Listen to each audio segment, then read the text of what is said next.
Olá, minhas amigas e meus amigos.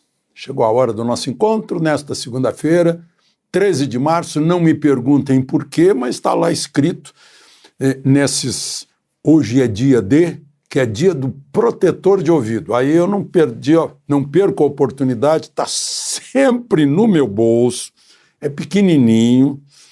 Hoje é de espuma, mas eu comecei a usar lá nos anos 70, quando era de borracha, porque eu andava pelas ruas mais movimentadas e barulhentas de Porto Alegre, como repórter econômico da sucursal do Jornal do Brasil, e tapava os meus ouvidos.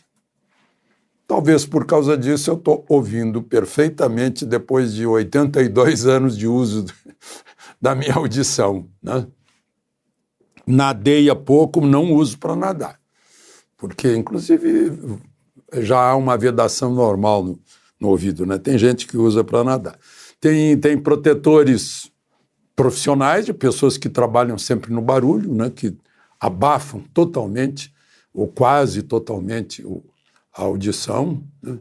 Aqueles outros que usam com frequência, que ficam presos em cordãozinho, esse aqui usa algumas vezes e joga fora, né? Mas funciona. E dá uma paz para a gente, né? Em ambiente barulhento, qualquer ambiente barulhento que eu entre, eu tapo os ouvidos. Viajo de avião com isso. No tempo que viajava de Kombi no Jornal do Brasil, a Kombi é uma caixa acústica, né? Eu usava o protetor de ouvido. E olha, funciona, né? Aquilo que eu disse, dá uma paz, a paz do silêncio, e a gente se protege do barulho e preserva a audição. Eu fico vendo jovens aí submetidos ao barulho, inclusive individual, né? Que vai acabar com a audição logo, logo. É uma pena, é um desligamento da realidade.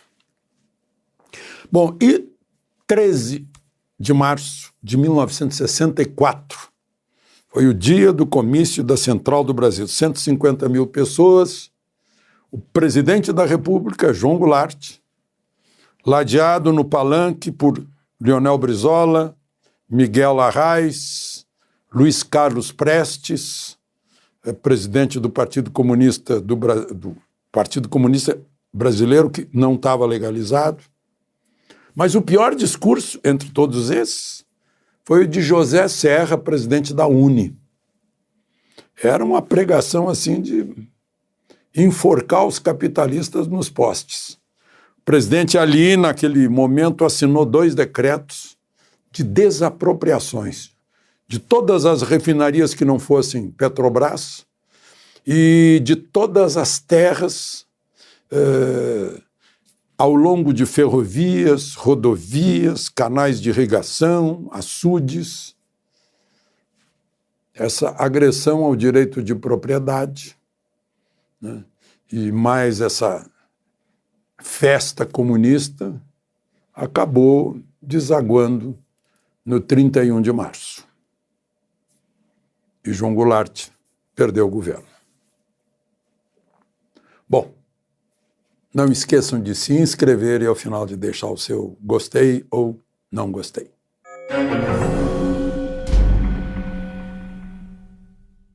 Primeiro assunto, já que eu falei em desapropriação ao longo de canais de irrigação, vai ser mais uma invasão, vejam só, agora de um território que é de um projeto de irrigação, um projeto público de irrigação que beneficia 2.300 produtores. Eu estou aqui com uma carta que foi enviada ao governador da Bahia, pedindo providências, porque esse projeto está reclamando que já avisou a Codevasp, o Ministério Público Federal, a Polícia Federal, o INAMA, o IBAMA, né? E é uma repetição de invasões que já foram retiradas de lá por decisão judicial de desocupação, decisão recente. E aí ele diz que vai comprometer a certificação dos produtores, porque está agredindo o meio ambiente, né? A captação de água por parte deles no canal de irrigação está estragando, está destruindo a borda do canal, né? E está induzindo a salinização das áreas de ocupação. E está pedindo, então, que o governador da Bahia, né? E talvez ele se junte aí ao governador de Mato Grosso, de São Paulo, de Minas Gerais, para evitar. Aliás, o pessoal tem muito cuidado nas palavras, está falando aqui de ocupação irregular. Não, não é irregular. Irregular é quando é torto. É ilegal. E não é ocupação, é invasão. Se não é deles, estão invadindo. Eu tenho a carta aqui assinada pelo gerente executivo de lá. Bom, mas vamos em frente, né? Um assunto semelhante, porque aí apareceu o MST agredindo a fachada da Vinícola Salton, lá de Bento Gonçalves. Agora a Vinícola Salton e mais as duas cooperativas, a Aurora e Garibaldi, fizeram um acordo com o Ministério Público do Trabalho. Vão pagar 7 milhões de indenização aos 200 trabalhadores que supostamente estavam sob condições análogas à escravidão. Quase todos baianos e foram contratados por uma empresa de terceirização. A empresa alega que já pagou 1,1 milhão por rescisão do contrato de trabalho, né? Por via das dúvidas, o juiz de trabalho bloqueou 3 milhões da empresa de terceirização que se recusou a assinar aquele compromisso de adaptação de conduta, né? E um deles, inclusive, dessa empresa de terceirização, está preso. Se forem 200 mesmo, esses 7 milhões divididos por 200 vai dar 35 mil para cada um. Eles estavam lá trabalhando a 3 mil por mês. Vão ganhar mais que um ano de trabalho, né? Praticamente um ano de trabalho, 12 vezes 3 dá 36, mas enfim, vai ser igual a um ano de trabalho. Além do que já receberam da rescisão, se é que a rescisão foi mesmo paga, de 1,1 milhão, 5.500. Total 40.500, né, para a colheita de uva. Agora eu vejo que a cooperativa Aurora fez uma carta pública pedindo desculpas, inclusive dizendo: erramos, não vamos repetir o erro. Quer dizer, está confessando que sabia dessas condições, né? Dizem que a comida não era boa. Será que estava igual ao dos presídios aqui de Brasília? E aí está péssima, né? E eu vi foto do alojamento, achei... Eu já dormi em lugares bem piores, né? Mas enfim. Então, com essa confissão da cooperativa Aurora, vamos esperar agora que haja mais alguma coisa. Estão reconhecendo a situação. Eu estou dizendo isso aqui porque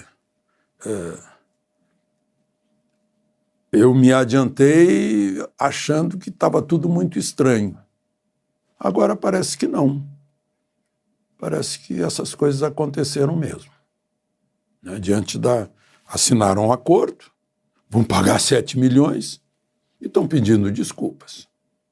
Então, fica aqui o registro, já que liminarmente eu fui em defesa das vinícolas, porque eram duas delas cooperativas de pequenos produtores.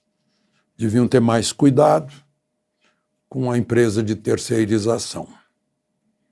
E, já que estavam metidos nisso, dá uma olhada para ver a situação desses que colhem uvas, né? Eu já vi em outras épocas muitos brasileiros lá em Mendoza, Argentina, fazendo a cosecha, né? Bom, o ministro Moraes liberou mais 130 homens que estavam no presídio da Papuda. Restam agora 310 homens e 82 mulheres dos 1.400 presos, que foram presos pelo Supremo. Eles têm foro privilegiado, eu não sabia. Quem faz manifestação política fica com foro privilegiado. Não sei onde é que está escrito isso, mas... tem 919 denunciados por incitação ao crime. Qual o crime? Golpe de Estado. Só que o crime não aconteceu, né? Os incitados não aceitaram a incitação, que eram os militares. Tem 219 que estão incluídos em dano qualificado e abolição ao Estado de Direito e golpe de Estado. Abolição ao Estado de Direito? Onde? Abolir o quê? Estado de Direito está ferido, né? Ainda vai ser abolido. Já está capenga. Ufa. Bom, gente, eu vi aqui um advogado carioca encaminhando um pedido de delatio criminis postulatório. É porque ele está noticiando um crime tempos depois que ele aconteceu, sem flagrante, né? Como foram presos a maior parte desse pessoal aí? Tem muita gente que foi presa lá no palácio, nos palácios, né? Mas a maioria... Mas, enfim, ele anexa uma imagem em que policiais militares agridem uma idosa, franzina, indefesa, inerme, que cai ao chão. E está denunciando isso, pede identificação dos agressores.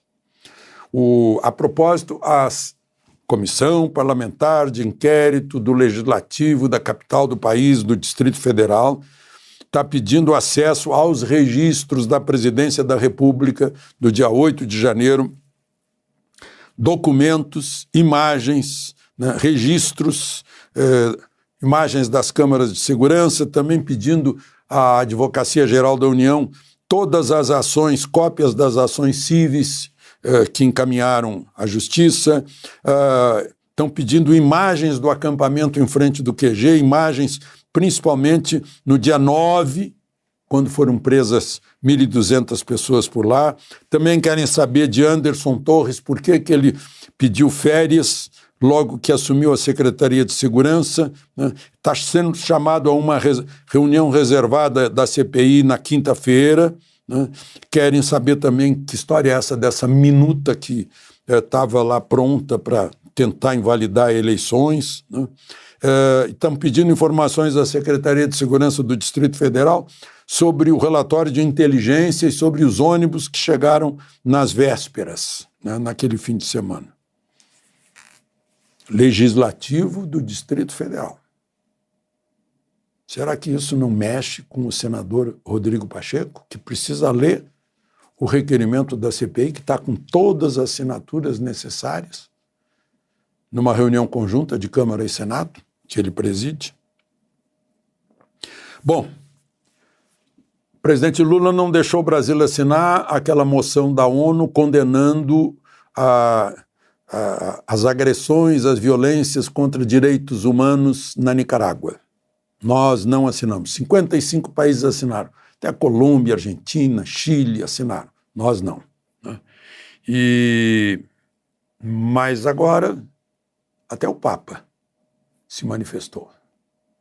Olha o que disse, o que escreveu o Papa Francisco, que hoje está fazendo 10 anos de pontificado, né?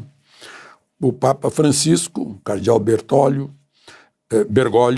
disse o seguinte, né? É como a volta da ditadura comunista de 1917 ou a ditadura de Hitler de 1935.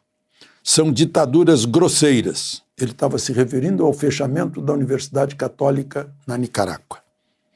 Não me resta pensar senão em um desequilíbrio da pessoa que lidera, referindo-se a Ortega.